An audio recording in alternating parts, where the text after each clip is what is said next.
Հատկապես Հուլիսյանի իրադարձությունների ժամանակ պարզ դարձավ, որ Հայաստանի Հանրապետության ոստիկանությունը, որը տարիներ շարունակ մեզ հորդորում էին կամ համոզում էին, որ բարեփոխում են, ընդհանրապես որևէ բարեփոխման չէր ենթարկվել։ Աննախադեպ ծավալի բռնությունները, աննախադեպ ծավալի երբևէ մեր իրավապահ մարմինները նման բռնություններ չէին գործադրել խաղաղ ցուցարարների եւ ընդհանրապես անհատ անձանց նկատմամբ։ Ամբողջ զինանոցը օգտագործվեց, կիրառվեց խաղաղ ցուցարարների դեմ, ամբողջ զինանոցը։ Ես եթե չեմ սխալվում, նույնիսկ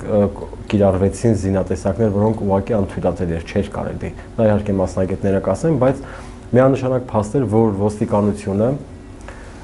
տվյալ դեպքում խոսքը ոչ թե վերաբերում է համաչափությանը, այսինքն իրենց կողմից կատարած գործողությունների եւ կիրառած ուժի համաչափությանը, այլ ընդհանրապես այն մեթոդներն ու միջոցները, որ կիրառվեցին, նման պայմաններում համաչափության մասին խոսելը անլուրջ էր, որովհետեւ դա ուղղակի բռնության բացահայտ գործադրում էր եւ խաղաղ ցուցարարների դեմ, հատկապես շատ ընդգծված էր լրագրողների դեմ, իրավապաշտպանների, որոշ դեպքերում նաեւ փաստաբանների աշխատանքը ակնհայտորեն խոչընդոտվեց, այս առումով աննախադեպ էր։ Երբևէ իմ հիշողության մեջ նման բան չէր եղել։ Ես իրականացնում եմ մի շարք անձանց պաշտպանությունը խորենացու դեպքերով, եթե այսպես հանրության ավելի հայտնի խորենացու դեպքերով, ամսի 19-ի լույս 20-ի գիշերը 3 անձանց պաշտպանությունն եմ իրականացնում, նրանցից երկուսը մինչ օրս գտնվում են կալանավայրում, կալանքի տակ են գտնվում, գործը արդեն դատարանում է։ Ուշագրավ է, որ իրենք նաև դժոխ են ճանաչվել եւ այն մասով, որով իրենք մեղադրյալ են, շատ արագ նախաքննությունը ավարտվեց, գործը հանձնվեց քննության եւ այժմ դատարանի քննության է գտնվում։ Իսկ այն մասով, որտեղ իրենք դժոխ են ճանաչվել, քար լռություն է։ Ոչ մի տեղաշարժ չկա գործի մեջ։ Իսկ երրորդ անձը, ով կալանքի տակ չի գտնվում, բացահայտ անհիմն շինծու մեղադրանք առաջադրվել,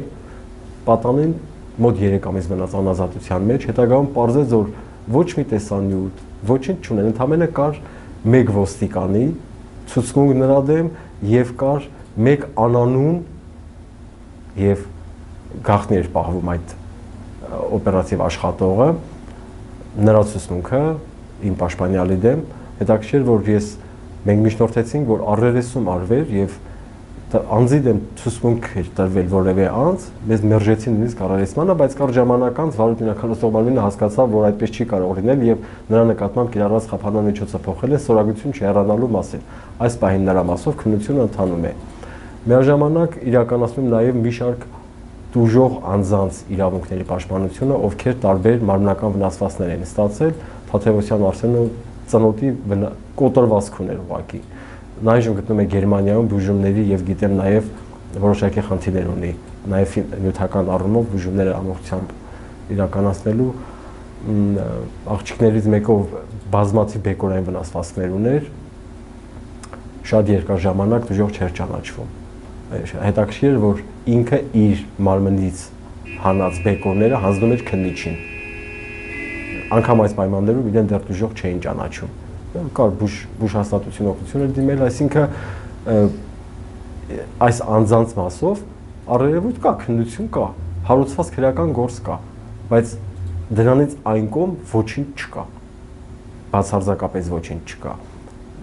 Այն մտավախությունը, որ այս մասով քննությունը մոտավորապես ասենք 1 տարի հետո ոչինչ այդպես չի բացահայտի եւ շատ նմանատիպ այլ գործեր ինչպես եղել է երբ իրավապահ մարմիններում չի պարզվում, չի բացահայտվում կատարող անձը, գործը կամ քննեցնում են կամ հավանաբար ինչ որ մի փուլի կկարճեն, հավանաբար, չգիտեմ, դա ուշ կլինի, բայց հետաքրքիր է, որ օրինակ այն երբ այսպես ասած 46 ոստիկաններ վնասվածքներ ունեն, նրանց մասով ասենք կոնկրետ անձին մեղադրանք են առաջադրում եւ մեղադրանքի ծավալը տվյալ անձը բռնություն է գործադրել 46 ոստիկանի նկատմամբ։ Այստեղ արդեն գործը շատ արագ է ընթանում։ Երբ պիտի մեղադրանք առաջադրեն քաղաքացու, շատ արագ է գործը ընթանում։ Զարմանալի արագությամբ այդ մասերով գործը ամբողջությամբ գրեթե ամբողջ ծավալով գործը ուղարկվել է դատարան։ Մի քանի գործ է մնացել, հավանաբար այդ թվում նաև այն երրորդ պաշտպանյալը, ով մեղադրյալի կարգավիճակով է, սակայն ստորագրություն չի առանալու մասին, շատ քիչ բան է մնացել, որ դատարան ուղարկեն։ Դժողների մասով ոչինչ, քայլորություն, իսկ այնտեղ որտեղ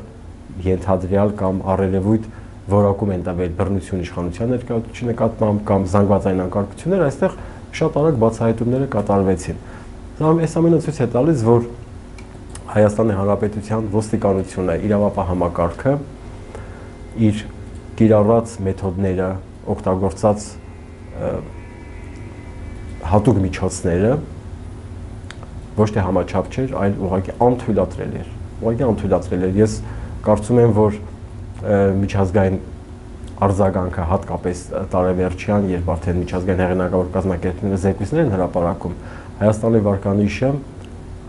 երբևէ այսքան ցածր չէր կարող լինել, ես կարծում եմ հենց այդպես էլ կարձանագրվի բռնությունների առումով, որը թույլ է տրվել իշխանության կողմից։